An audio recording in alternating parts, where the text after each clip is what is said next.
L'association SOS Racisme porte plainte contre le journal La Voix du Caillou. Selon l'organisation, le quotidien aurait tenu des propos choquants relevant d'une infraction pénale dans un édito datant du 17 mars. Intitulé « Langage codé », le journal fait allusion à la jeunesse kanak en les comparant à des animaux. Face aux critiques, le directeur de publication a réagi par la suite en défendant cet éditorial qui se veut, je cite, satirique. Le texte a tout de même suscité de vives réactions sur la toile, tout comme cette vidéo partagée le 14 mars par le Bakou Initiative Group.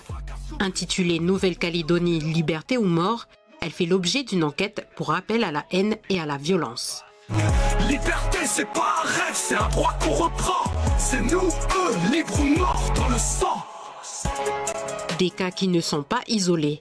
Depuis la crise du 13 mai, de nombreux contenus haineux et racistes envahissent les réseaux sociaux. Dès qu'on est dans des crises, dès qu'on est dans des rapports intercommunautaires qui sont compliqués, et qu'il y a des contentieux qui mettent du temps à se régler, on peut être à peu près sûr qu'il y a le risque de la violence, et parmi les premières violences qui risquent d'émerger, il y a le racisme. Les réseaux sociaux ont cette caractéristique, comme d'autres facteurs, je pense à l'alcool notamment, d'être des désinhibiteurs. C'est-à-dire que ça libère la parole, on a l'impression qu'on peut se lâcher. On a des propos sur les réseaux sociaux qui sont parfois d'une violence absolument inouïe.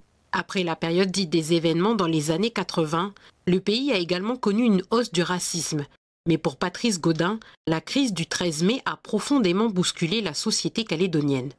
Il me semble qu'aujourd'hui, il a pris une tonalité plus ouverte, plus cruelle, plus dure qu'il n'avait dans ces années-là. Moi, j'ai assisté il y a pas très longtemps. Il y avait que des Européens dans la salle et des gens qui ont commencé à dire qu'on pouvait tuer des gens, d'autres gens, quoi, des gens d'autres communautés. Et là, on s'interroge sur cette espèce de libération de la parole. Il y a aujourd'hui, de part et d'autre des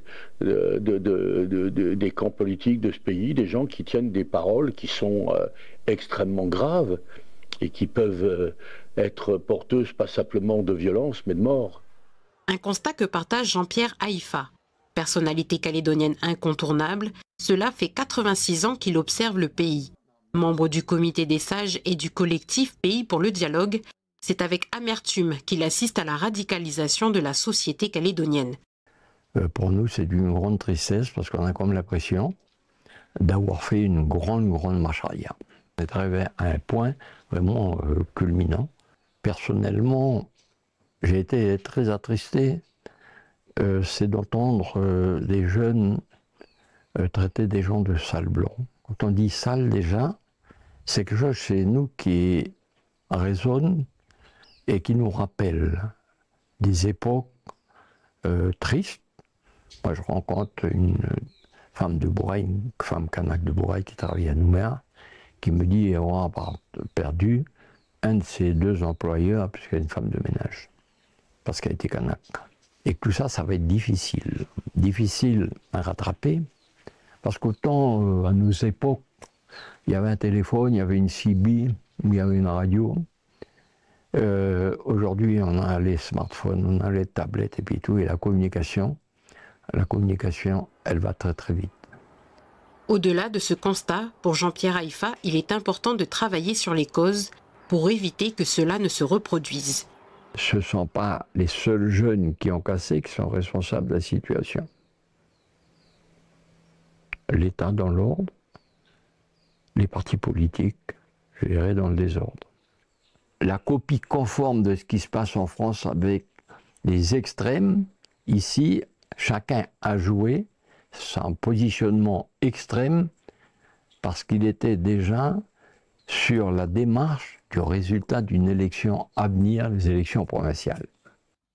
Sur un plan juridique, l'incitation à la haine est un délit. Qu'elle soit menée dans l'espace public ou bien sur les réseaux sociaux, elle peut être punie d'1 an de prison et d'une amende dont le montant peut aller jusqu'à plus de 5 millions de francs.